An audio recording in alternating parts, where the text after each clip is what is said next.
Hello and welcome to another video and podcast from fantasyfootballscout.co.uk. In this latest episode we are looking at the latest team news from this week's press conferences ahead of Gameweek 9. My name is Joe and today I'm joined by our resident press conferences watcher, Neale. Neale, welcome, how are you? Yeah, watcher, not an expert. I should make that absolutely clear. Well, no, I'm an expert, but in order to have that expertise you have to of course watch them as well. So you've been following them intently. And they've been mainly going on over Thursday and Friday, and I think a good place to start is Old Trafford, where Manchester United host Liverpool. Liverpool could have some key defensive players back, but Manchester United are without arguably their best player in recent years. What's the latest from Ollie and Jurgen? Let's start with Liverpool. Yeah, what's the news ahead of this clash? Frustratingly, lack of a concrete update from Klopp. Really, it was almost Guardiola-esque in its scope. It was, So the reporter asked about the three flagged players in FPL, who are Salah, Alisson, and Matip, all with varying problems. I mean, Alisson's been on the cusp of a return for a couple of weeks. He nearly made it for Gameweek 8.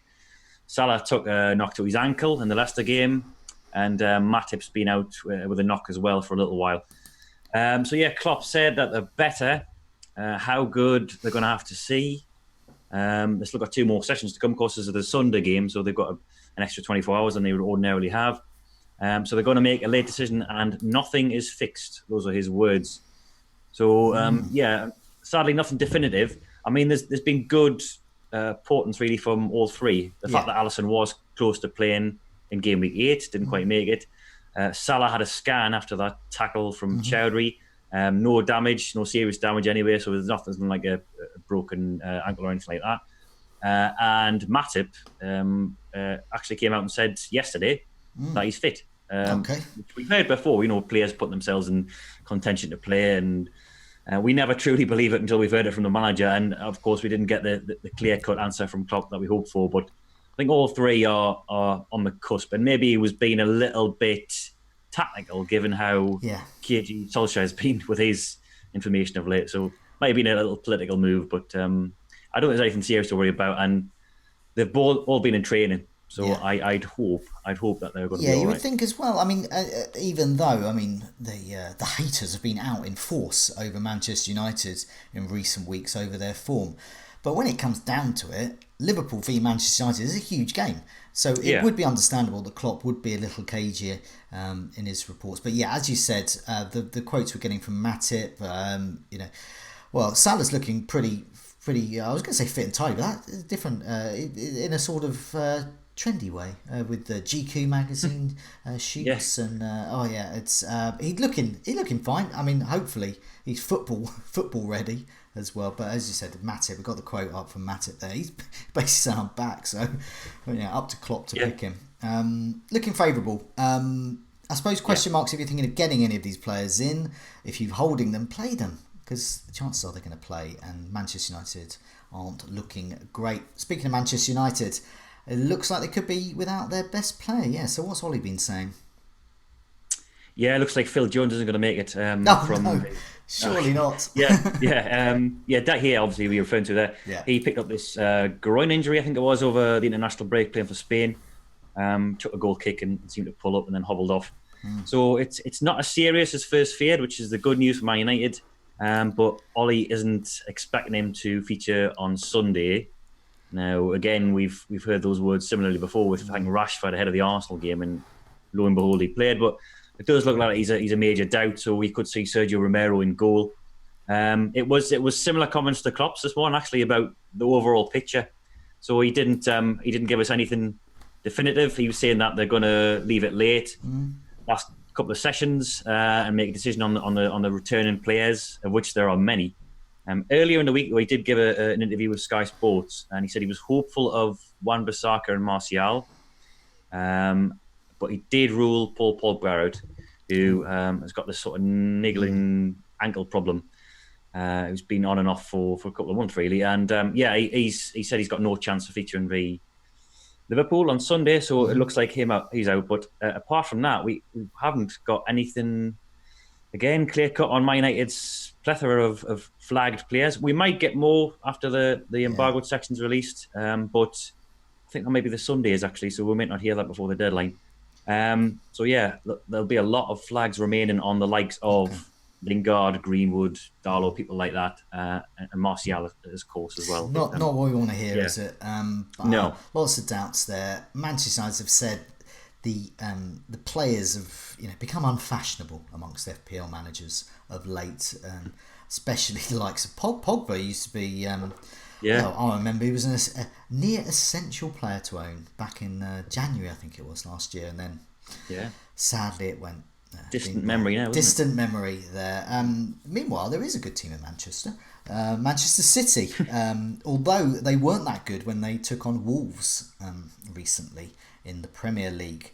Hopefully for them and their fans, they're looking to bounce back. But there was some injury doubts over the likes of De Bruyne. Aguero was in a car accident, but I say that loosely, car accident during the week. What news from Pep about his side as they prepare to visit Palace? Well, Aguero was fine. And he came out as soon as the accident happened and said, his car's a bit of a write-off, but he was fine. In fact, he went into training straight afterwards and joined up with the squad. Drove straight in. Well, walked maybe the rest of the way, caught a bus. Guardiola's just pretty much seconded those comments today. He says the car's not fine, but he's okay. So no lasting damage. Of course, he's still at the mercy of rotation. We don't know what's quite going to happen there, but he has had a full 2 weeks off, of course, whereas Gabriel Jesus has been away with Brazil. As for the flag players, De Bruyne, Stones and Mendy, most people will be concerned about De Bruyne. Guardiola said Kevin is back, so 3 words that will hopefully fill you with optimism if you're an owner. I think that's enough for the flag to come off. Said all 3 were better. Stones and Mendy trained last couple of days. I think they are probably going to be all right, but I think that they're less sure to be involved in De Bruyne areas. So I think FPL's released the flag from De Bruyne, for example. But the fact that Stones has just been in training for 2 days after a little while out, maybe puts a slight doubt over him. But yeah, De Bruyne sounds good. In the absence of anything more concrete from Guardiola, again, there'll be, I think, an embargo session released tonight at 10:30, hopefully. So there might be more comments there, but going off what we've heard already, sounds pretty positive. Yeah, it's interesting about De Bruyne as well. Lots of people got rid of him during his injury for the last game. Got him Mahrez. Didn't work out. Mahrez blanked. Could have gone the other way, but didn't work out. I think a lot of those people thought that De Bruyne was going to go down in price, but over the international break, he was nearing it, and then he was back again. So, the arrows there have turned blue in terms of people getting him in.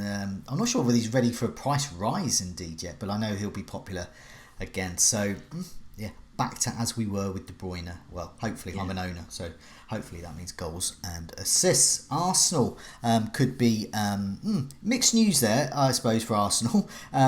It could have a defensive asset there for us FPL managers to consider, but with a striker coming back, it could mean that the popular striker gets sidelined a bit. So, explain all. What's Emery been saying ahead of Arsenal's visit to Sheffield United? Yeah, Lacazette was the only real major injury doubt. I think Reece Nelson's out in November, but he's been out for a while. I think since the last September international break, but he's been back in training over the last fortnight, and they're going to make a late decision on him. So whether or not he features on Monday night, his return is imminent.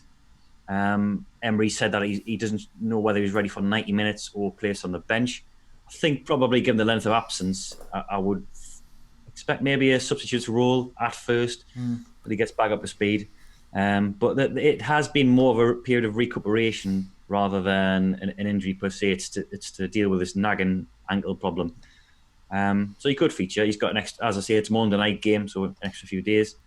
But yeah, as you alluded to there, Lacazette coming back. Whenever he's been fit this season and started a league game, it's been Aubameyang playing on the left, which I think we saw a little bit of last season. There are ways of playing them both centrally. I think Emery's used a 4-4-2 diamond last season, but of course he's got Pepe now, who's a big money signing, and to unite all 3, in an attack, you kind of got to have to play two of them wide. So Aubameyang's obviously the fall guy, I guess you could call him, who would move over to the left. No, he's still perfectly capable of doing damage from there. He's done it last season as well, but maybe not as much if he's playing in a central role. I think his stats might suffer. He is a kind of Vardy-esque stat buster. His goal conversion rate's always brilliant. So he'll still pick up points regardless of where he plays. But I think it is something to factor in, the fact that he won't be in those central positions and perhaps getting as many big chances. Okay, so Aubameyang is always a good captaincy shout if he plays in the centre. He's sort of a good captaincy shout if he plays out on the left. It's a kind of watch your space if you're an owner or considering getting him. And Lacazette could be a very, very intriguing differential, especially as Arsenal's good fixtures continue. Although these days Sheffield United's arguably is not an easy fixture. Let's move on to Leicester. Leicester host Burnley. What news from Brendan Rodgers, particularly around Maddison, who was struggling with an injury earlier on in the international break? Yeah, he's fine. It was illness that kept him out of the England squad, but I think whilst that's disappeared, I think that the sort of nagging ankle knock that he had in Gameweek 7, I think I ruled him out of the Newcastle game, and he still carried into the Liverpool game. Just managed to score now and played, I think, the full 90 minutes, so it's obviously not a problem that's affecting him too much. But yeah, Roger says he's fine. He's trained really well last couple of days, and he expects him to play against Burnley on Saturday. So yeah, it sounds positive for him. I think there's more questions about him being pictured in the casino than there was about his fitness, but he sounds all right. And I think otherwise Leicester are pretty much fully fit. Actually, going back to Arsenal just for a second, I think I forgot to mention Kieran Tierney as well. I think you mentioned him in the introduction of the question. Emery says he's ready to play now. Himself, Bellerin and Holden have all come back recently in the AFL Cup and the Europa League.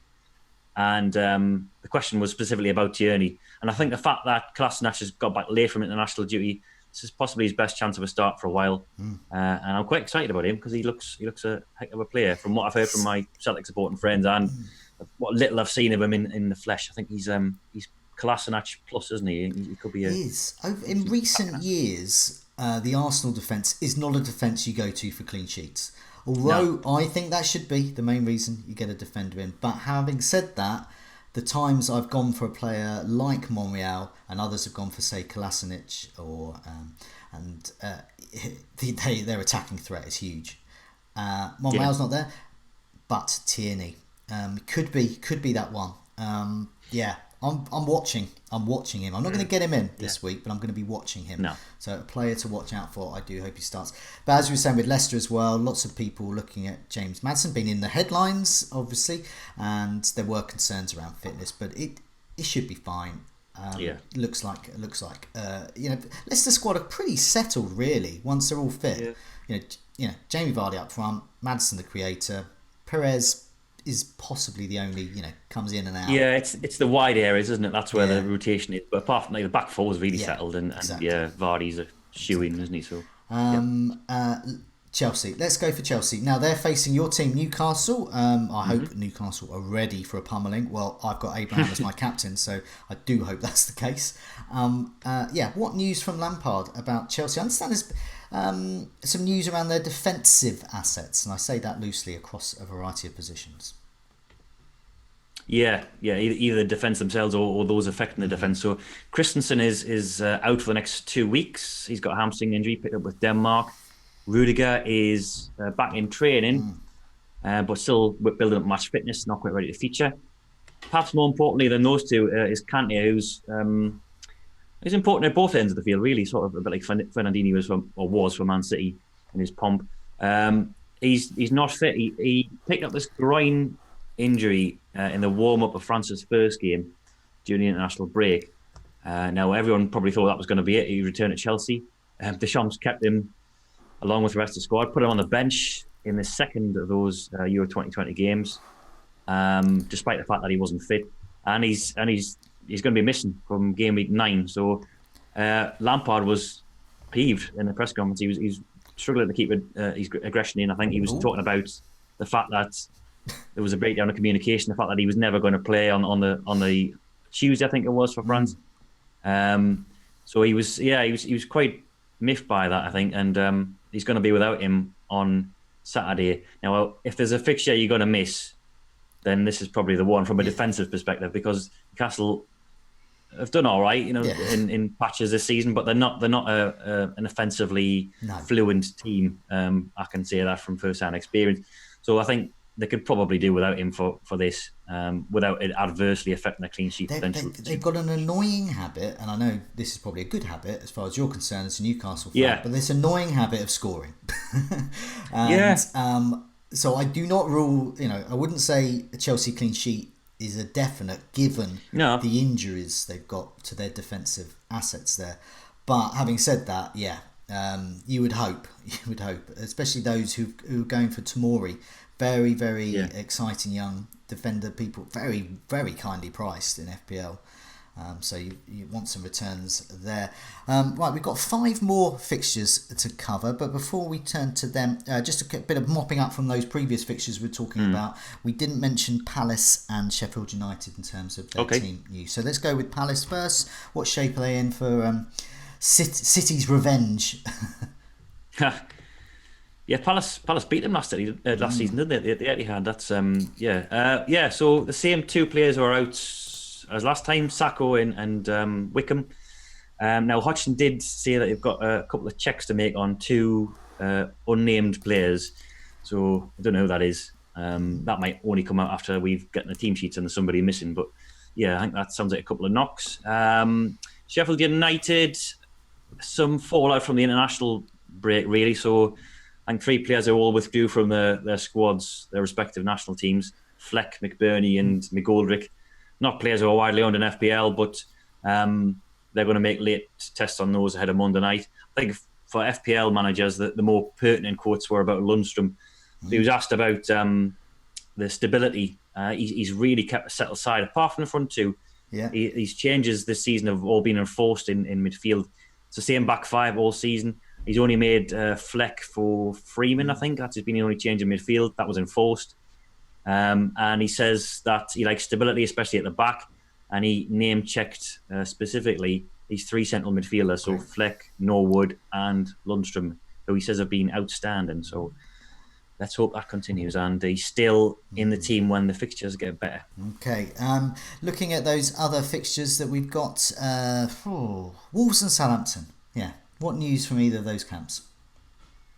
Southampton still without Cedric and Moussa Djenepo. I think otherwise they're all right. I think Hasselhoff said they were getting all the international players back fine, so I don't have anything to worry about there.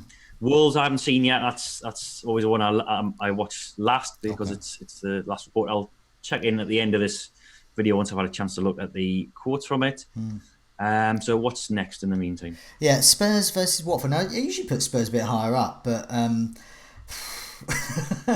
I have that sort of Spurs malaise at the moment as a fantasy manager. But nevertheless, Spurs, it's a good fixture on paper against Watford, but what shape are Spurs in and what shape are Watford in? Well, Spurs are not too bad a shape, really, in terms of fitness. Form-wise, they're all over the place. But yeah, it's Ericsson who's the latest concern. He's got a dead leg he picked up in Denmark. Lo Celso and Sessegnon are back in training, but Pochettino said yesterday that they're still far away from the levels needed to be involved with the first team. So I think they'll still be missing. The only clue we got to rotation, which wasn't a clue at all, those who are waiting news on Son, for example, I think he's the most represented player, possibly apart from Kane. Is the fact that he arrived back from North Korea yesterday afternoon. So he's been playing there with South Korea in the behind closed doors World Cup match. Nothing much known about that game. But he did play 90 minutes. Nice stress-free country to be in. For him. I did see some quotes from him this morning saying it was like a war, on the pitch. That there some agricultural tackles, I think. So, but I think he's emerged from it unscathed. Whether or not Pochettino decides to play him after his minutes over the international break remains to be seen. But he did play in Gameweek 5. He played 90 minutes. That was after the September break, and he scored, I think, 16 points, didn't he, against Palace? So, not a guarantee that he'll be arrested. Spurs traditionally have done quite well at Watford. Watford, they're it's Deeney really is the main player they have, a main Yeah, player that's also out. is there a less represented team in FPL at the moment? I'm not even sure there is than Watford. Possibly Newcastle. Yeah, Deeney's out along with Capoue, Success, and Sebastian Prodel as well. So, yeah, 4 injuries there, which aren't going to affect the fantasy landscape very much, I don't think. Okay, turning to Bournemouth against that Norwich defence. Now, Norwich, this is usually you get. It's a book basically. It's several hours worth of discussion about Norwich injuries because there's so many of them. So yeah, we're going to have a look at Norwich as well, and yeah, it's good to find out about Bournemouth as well. A lot of interest in Wilson, the likes of Wilson, King, and I guess Harry Wilson as well may garner some interest for those looking for a bit of a punt as well. So yeah, what shape are these two teams in? Bournemouth. Adam Smith's nearing a return. He's trained. He's right back, although he has played at left back as well last season. So another name to factor in regarding Rico, but I do think he's got a shirt for now. Otherwise, again, this is typical Howe. He said they've got a couple of slight concerns and then didn't elaborate on who they were. This is regarding the return in international contingent. So the players that have come back from international duty. So like there was 10 of those. So it could be any one of those players. A sharp intake of breath from me as a Josh King owner there. Yeah, I know, and I'm not sure when the embargo quotes will come out. Hopefully, it is tonight at 10:30, and we might hear a little bit more. But I would not hold that breath of yours regarding any specific updates. Oh, okay. Well. Other than that, yeah, Brooks is still out and some way off. Great. Well, if Josh King can score against Spain, I'm sure he can score against Norwich. That's what I'm hoping. Anyway, Villa against my team Brighton. Both teams in surprisingly good form at the moment. This could be a high scoring one. But yeah, what shape? Brighton have had a few injuries as well. Trossard as well. Villa, you would hope the likes of McGinn, very popular assets as well. So yeah, Villa and Brighton. What news of them? Yeah, Villa, pretty good. Bit of health, really. Chester's match fitness, and Jota has got a hernia problem, which he's had surgery on. Otherwise, they're pretty much fit. Brighton, Trossard is back in training and in contention to feature, but Potter did say that he's probably not ready to start. So I think probably a place on the bench for now. And given what happened against Spurs, how well they played, I think changes would have been at a premium anyway. But they are getting a lot of bodies back. I think it's just Bernardo and Izquierdo now. So they've got the likes of Proper, Solly March as well will come back, and Trossard imminently. So both of those clubs looking well. I'll just go back to the Bournemouth game because I didn't cover Norwich. Okay, yeah. Yeah, there's a lot of updates, but for once it's good news. So Campbell's the main one from a fantasy perspective. Farkas giving him a clean bill of health, along with a lot of other players. So he says Tim Krul's ready to play. He also says that Kenny McLean, Max Aarons, Sam Byram, Alex Tetty, Tom Tribal, Onel Hernandez, and Ben Godfrey are all fine, all available. Same with Jamal Lewis as well. So yeah, they're getting a lot of bodies back. I think Hernandez is an interesting one there because he was the left winger last season, which is where Cantwell's playing, of course. But Cantwell can play, I think, in that number 10 role where Stiepermann hasn't quite been as good this season. So I wouldn't panic just yet. And Daniel Farke did say that Hernandez isn't ready to start. So for now, he'll be a substitute, and then we can monitor that over the medium term. I mean, for a lot of us as well, when you're playing FPL, the start of the season, you've got to get to know a lot of these promoted team players. So the likes of Lundstrom for Sheffield United, I'd say a household name. If your household's really into FPL, it's a household name. But when it comes to Norwich, some of these names you've been reeling off there, so-and-so's back, so-and-so, I mean, it's blimey, I've never heard of half of these people. Never seen them. I don't think Norwich has ever seen them. It just, I'm glad they're back, though. It's always good. But I hope that they concede a lot against Josh King. Yeah. So what are we down to now? So we've got Villa and Brighton. We've covered those two. Everton versus West Ham. This is like the end of the match of the day. This is what we've been relegated to. Any news from Everton and West Ham as they prepare to meet each other? Yeah, this is the time when people start turning over to the film on BBC Two. Not much to report really. Delph's a bit of a doubt for Everton, and they've got Gabamin and Tosun out again. No names that's going to interest fantasy managers. West Ham. I think it's just Fabianski, Antonio, and Winston Reid. Okay. So that does imply that Aaron Cresswell's shaking off a knock, and Declan Rice has recovered from illness as well. So pretty quiet really on the team's front for those two. Okay. Yeah. Okay, so before we go, I just wanted to remind people about the members area within Fantasy Football Scout. It's something always mention it on these videos because always use the tools there, particularly all the Opta data that's there, and looking at things like fixture difficulties have been particularly good. On the Scoutcast this week, we were talking about Liverpool having very good fixture run coming up very soon.